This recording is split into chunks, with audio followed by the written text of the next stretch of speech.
And now an army too. Still. Word. Oh yes, the time has come!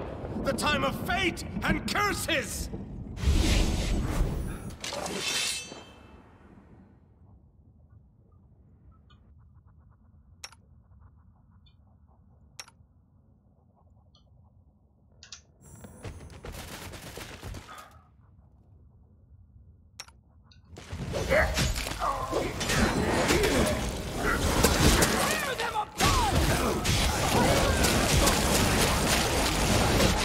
Oh, holy shit is that?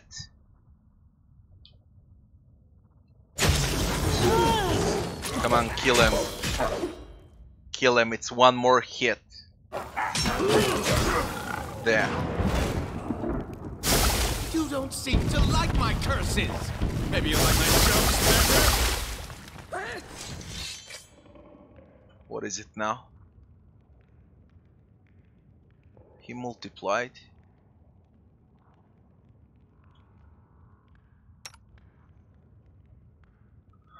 Alright.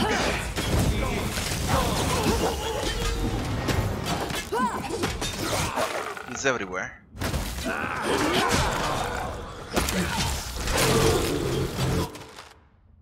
That fucker is everywhere.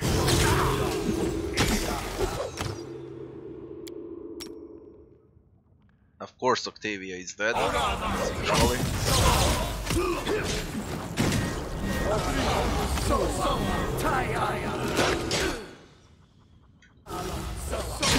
Could be worse. And will be. Definitely will be.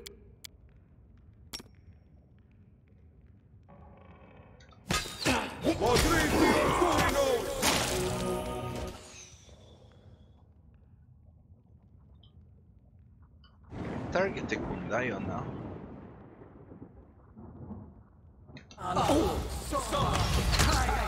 They're holding him. Nice. Stop it. Let's revive Octavia. It would suck that she dies from the end.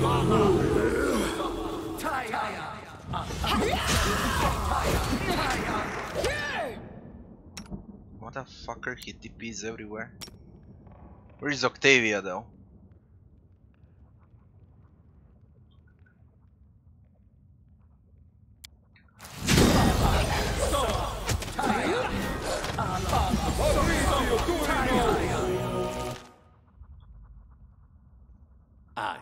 Bloody die. They are holding him non-stop. Are we done? Of course we're not. The time for laughter has passed. It's the hour of hunting and chaos. Oh my. Oh my. Oh my god. Oh my god.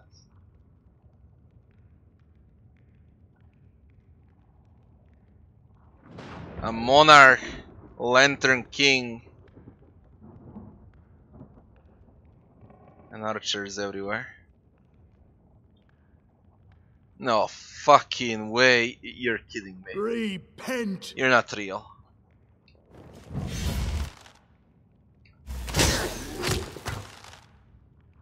Let us strike as one. What do I charge for him? I'm gonna die. Shouldn't I charge for Lantern King, not for although he can't die if the monarch is alive. Do not hold back.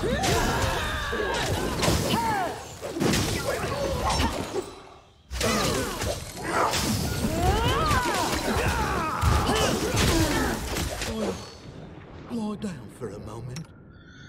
What a bloody mess.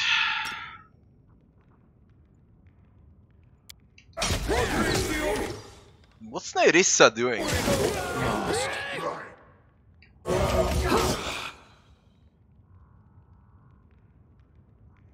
Cannot hide from me.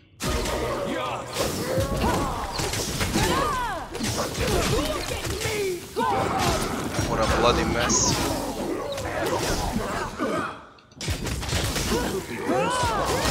Will be. Definitely will be. I got no more healings, and they target me.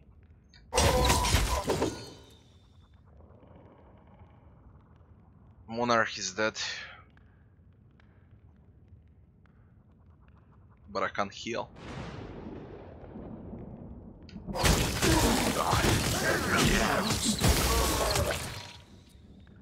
They go down! They target Nerissa, which is great. All of them target Nerissa now. Even the Lantern King targets Nerissa. She refuses to die. This won't kill me.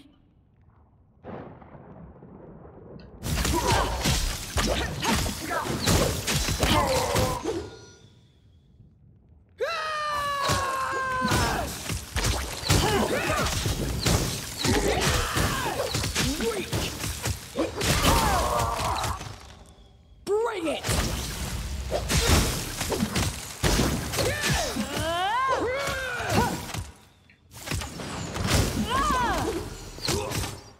Fuck you, he teleports. Your They life still all ebbs target Nerissa, low. which is great if they fuck down. Ah, he targets Amiri. What a waste. Can't let her die.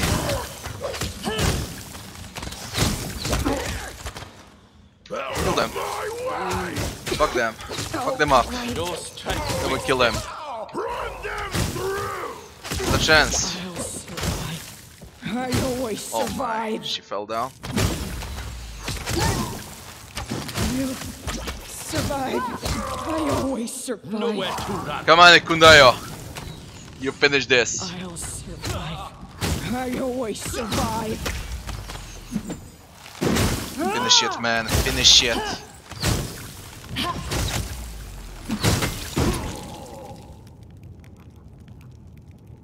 Tell me it's the end. Enough.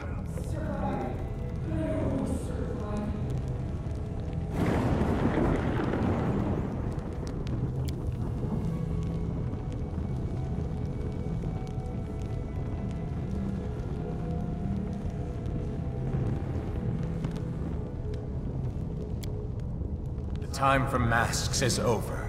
You risk challenging an eldest, and I accept the challenge. You will fight not a mere embodiment, but my true essence. This is my essence. I don't need magic or servile monsters to destroy you. Words are enough. Yes, words. I once told you, words spoken in the right time and place possess the power of the storm. You lightheartedly answered that you know what your power and essence are. In duty, and the desire to make the world a better place. I remember your answer. The world remembers it too.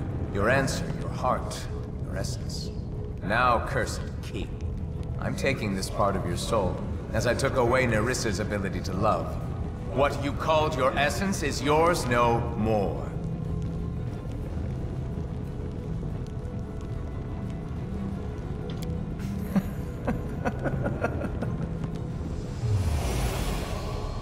Let us continue. We both wear a crown. But what do you own? A meager patch of land, a few thousand souls? My dominion is chaos and magic, madness and deceit. Your power is nothing compared to mine. And that is why you are helpless before me. You will take my every blow as a divine punishment, as something imminent.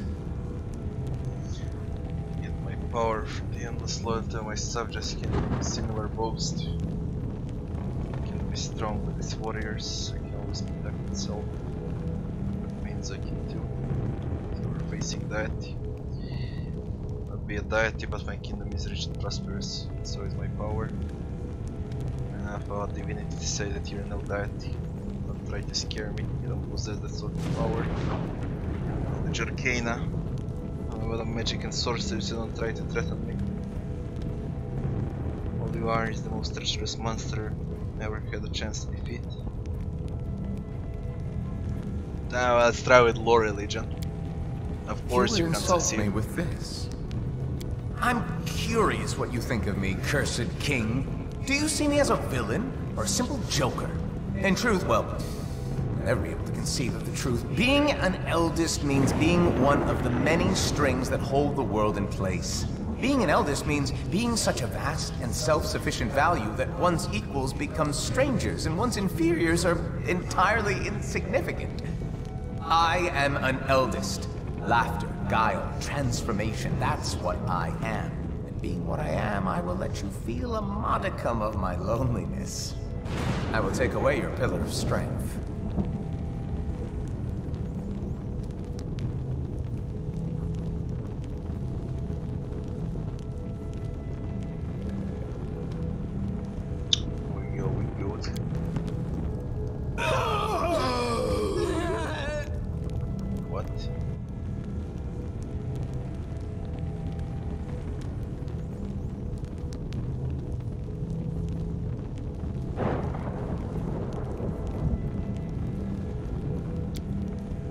Good. You can play with words. Let us see if you can withstand the heat of my fire. Let's finish them quick.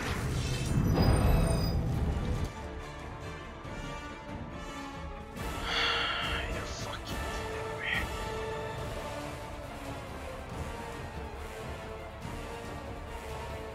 Let's hear you cry. Die! no doubt.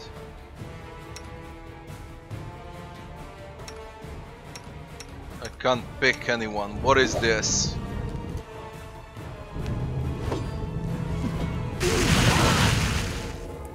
Oh shit. Oh shit.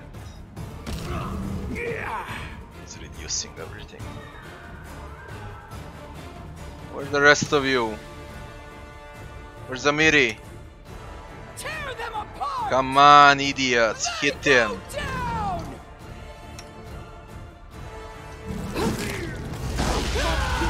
Oh shit.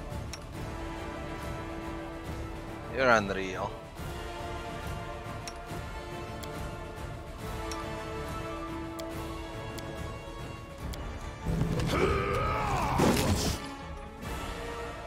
You're unreal. What are you casting? Where are you going? Goes for Nerissa. Step away, you fuck. Aim true. Kill him now.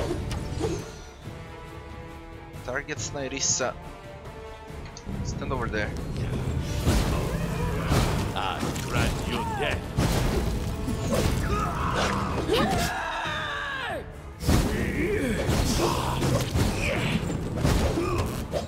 Come on!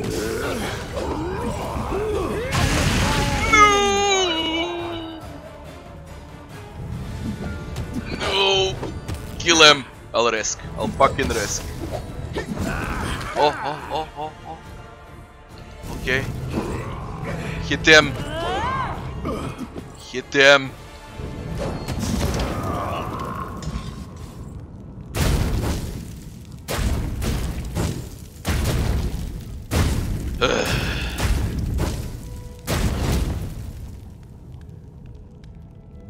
It's enough, you motherfucker. Defeat. What a refreshing feeling. I don't remember sensing it for a dozen millennia. But what's next? How will you end this story? Listen, I know it. Elegant and refined. The hero defeats a deity in battle.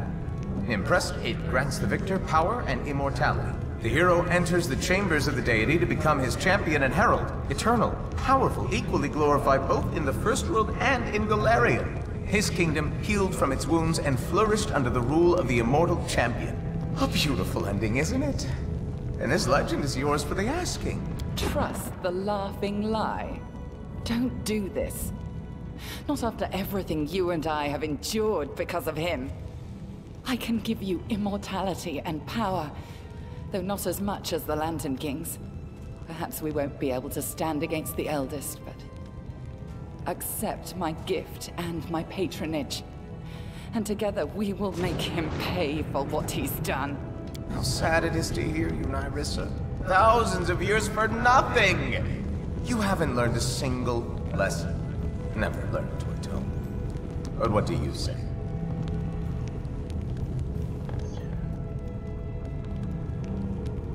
What will happen to Nerissa if I agree to your offer?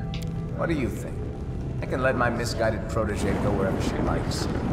Knowing her, I'm doubtful she will become a humble exile. I won't. I've come too far to go back. It might take me 1,000 years and thousands of deaths, but I will find a way to get back at you, Eldest. Even if he betrays our alliance and becomes your puppet.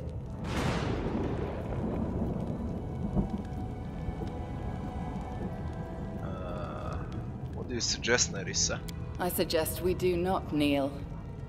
We are both cursed, you and I. But so what? The curse can harm you only as much as affliction touches your kingdom. But now, with the Eldest wounded and bleeding, his henchmen all slain, I can return your state to the material plane. It will heal its wounds, and so will you. I'll create a bond between you and the First World, granting you immortality. Just as the Lantern King promises. And what role in all this shall I play, Trespasser? The role of the vanquished. I know you will hardly accept a defeat, Eldest. You may try to attack us again, but we defeated you once.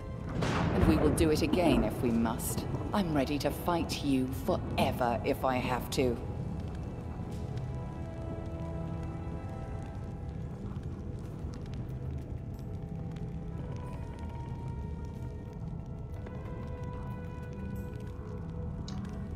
What will you ask in return for immortality, Eldest? That is easy. I will return your kingdom to Galarian and strengthen its connection to the First World. In their homeland, the Fae can endlessly return to life. I will give to you the same gift. And so long as you remain an enclave of the First World, death within its borders will never threaten you. As for the prize, I'm not offering you the position of a servant. Believe it or not, I am lonely. Divine power and immortality are a heavy burden.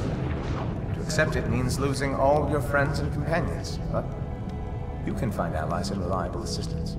This is what I'm looking for, a herald and a general with whom I can share eternity, and together we'll play 1,000 wonderful pranks and spread our power across the First World and further, much further.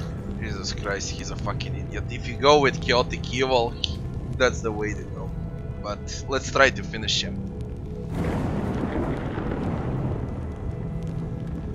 Are you sure I can't kill you? I think I'll try. Did I tell you I don't like dying? Well, I don't. Perhaps we should stop this pointless exercise and speak seriously? You can't kill him. You can pick him, you can pick Nerissa, or you can remain neutral.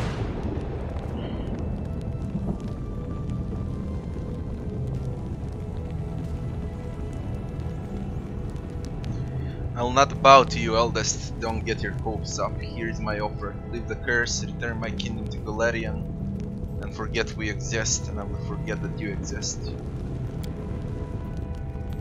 As you speak, silence falls into the chasm.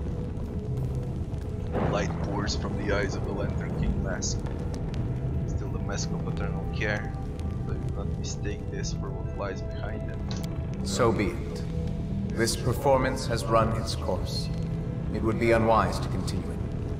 Besides, I have no love of dying and returning to life. My fellow Eldest are very good at playing especially intricate pranks at that exact moment. You were cursed by my will. By my will, you are now free from the curse. May the shackles be broken, fetters be loosened. What's been stolen will be returned. What's been divided will be made whole again. I say farewell, and release your kingdom to the material plane. Go, be glad of your ordinary mortal life, and forget the gods of the First World. Now they no longer concern you.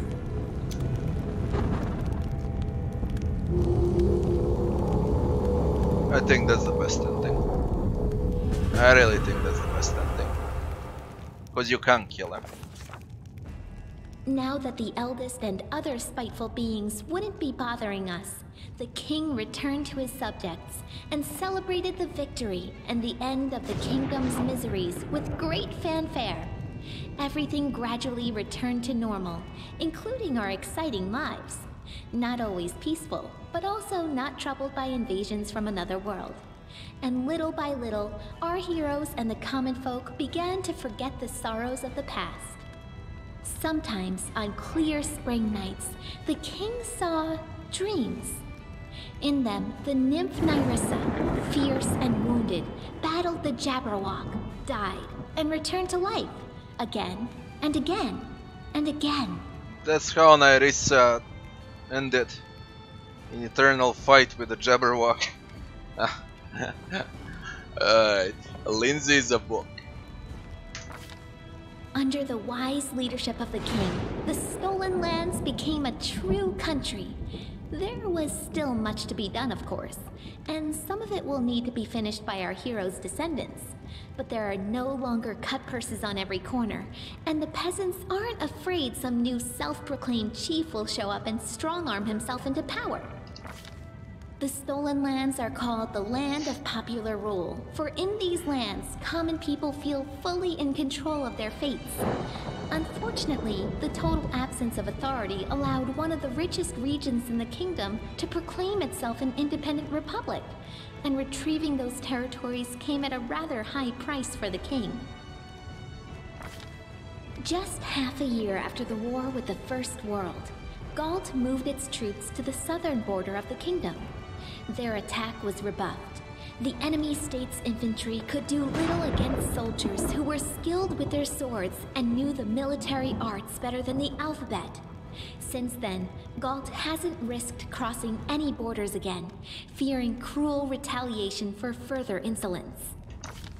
The king's subjects praise his generosity, while citizens of neighboring lands groan from crippling taxes. Citizens of the stolen lands have it pretty good. Truth be told, the treasury isn't always capable of paying the royal bills. And the throne room's adornments are clearly decaying. But sometimes you have to buy the people's love. Literally. No kingdom can function without its nobility, and the kingdom in the stolen lands is no exception. Landowners, ready to share the burden of ruling alongside the king, grew to be more and more influential over time. And the more pompous the court balls and receptions held by dukes and baronets became, the more eventful were the lives of the schemers and freeloaders who always live within the shadows of the powerful. The feud between Brevois North and South, which had been smoldering for ages, never sparked the fires of civil war. Through great effort, our king managed to bring both parties to the negotiating table. While Rostland didn't gain its independence, it did receive wide autonomy rights. Our relationships with both House Sertova and the Sword Lords are respectful, but they've become lukewarm. Because of us, neither side got everything they wanted. The Tiger Lords never fully recovered from the damage Armont did to the tribe. Lacking a strong leader and torn by infighting, the barbarians sank into a short but fierce internal war. Their lands were quickly appropriated by neighboring tribes, and the Tiger Lords were scattered across Numeria and the River Kingdoms, little more than pitiful remnants of a once great tribe. Pitax never regained its former stature. In their fight for power, both bandits and the relatively honest merchants lost all their strength, scaring away both customers and suppliers. Trade routes began moving through other cities.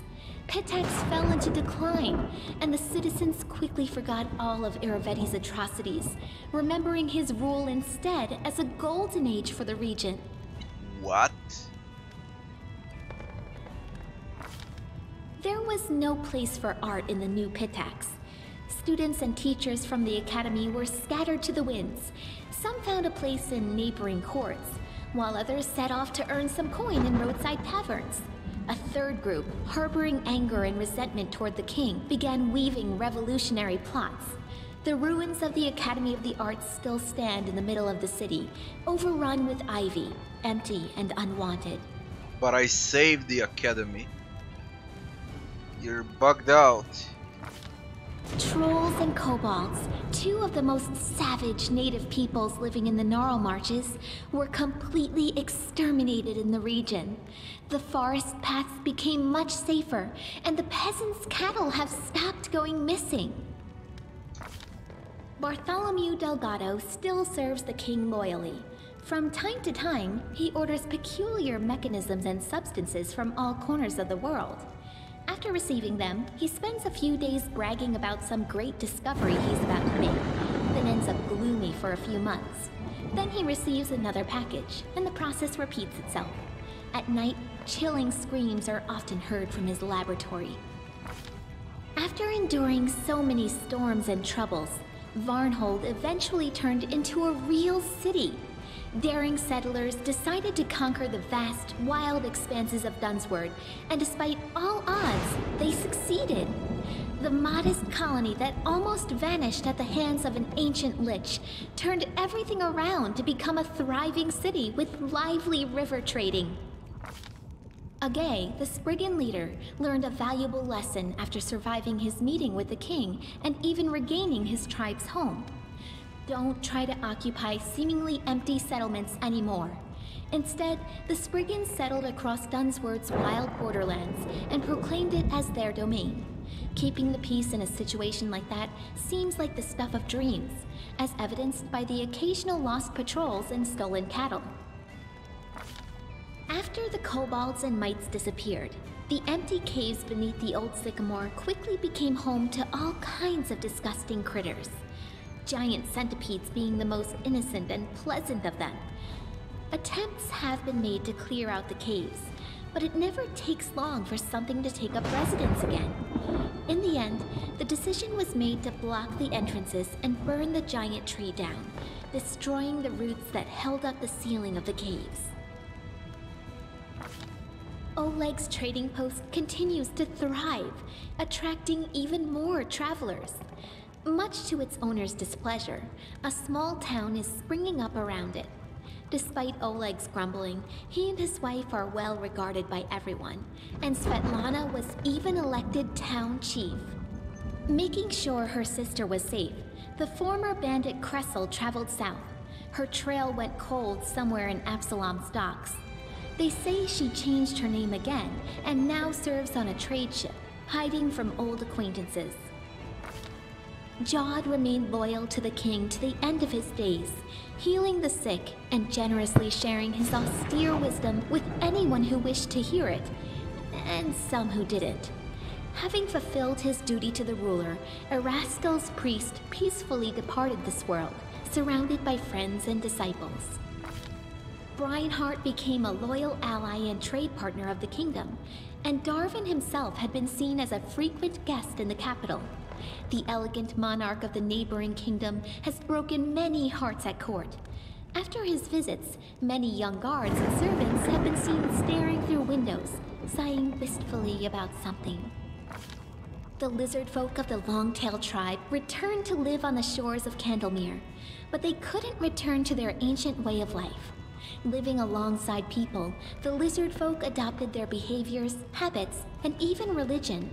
More and more of the Longtail tribe pray not to the spirits of their ancestors, but to Erastil or Gorum. They even began to forget their original language. I hope someone writes down their songs and legends before they all sink into oblivion. A delegation of wizards from Absalom and other areas appeared in the kingdom one day, asking for permission to examine the lair of the Lich Farneris the Thoughtful. After completing their research, the wizards spent a long time thanking the king for freeing the world of that monster. In their opinion, he'd been capable of causing the end of the world, maybe even 2 worlds. Evindra was glad to see the Lantern King's plans turn to dust. She spent some time helping restore the kingdom after the calamity, then returned home to the First World. They say the rebellious spirit of her cousin Nyrissa awoke within her as well. Avendra is said to recount our story to the Fae, encouraging them to question the power and might of the eldest. After the victory over the Lantern King, the storyteller abandoned his affairs and began spending a lot of time alone in contemplation. He eventually bid farewell to the king and left his lands. But I suspect the inhabitants of Galarian haven't heard the last of this mysterious traveler, for his own story is hardly finished. There's gonna be a DLC with the storyteller. Amiri remained a pariah to her native tribe, but she stayed close friends with Nilak, who ruled the Six Bears wisely and taught them to survive in the unfamiliar plains and cities. The restless barbarian would often travel for long stretches of time, but sooner or later she would always return to her old friends, bragging about new scars and recounting new feats, many of which Nilak immortalized in song. It is a long game, that's why it's a long epilogue. Valerie stayed to serve the king, but not for long. She soon laid down her weapon to start her own family. Valerie married a simple farmer and bore him 2 beautiful children. They settled away from the capital, where she was soon forgotten. Harren became famous, respected by dwarves throughout our kingdom as well as our neighbors, even as far as the 5 Kings Mountains. He's often been asked to help out or teach others, and he's never denied anyone, despite his grumbling. Some people even listen to his preaching.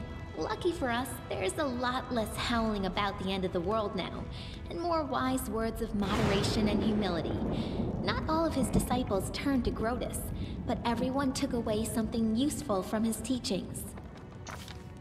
Octavia didn't stay still for very long. Soon, she and Reg went to Numeria and started a huge slave rebellion there. They didn't manage to destroy the Technic League, but to this day, slaves speak their names with admiration, and slavers with terror. Over the course of their journey, the two grew as close as ever, leaving their quarrels and resentments behind. After returning from Numeria, Octavia settled in her mother's house and became the king's advisor and loyal companion. After the war ended, Ekin hung up his bow on the wall and traded the path of the ranger in for the craft of the carpenter. It may not be the most heroic ending to a tragic story like his, but as Torag is my witness, Ekin's happy with it, as is Alina, who became his wife and is bearing his child. Any baby born into this family will be pretty lucky, since the king himself still visits his old friend and will likely become the child's patron. Despite all the woes that befell the country, our king remains a strong leader.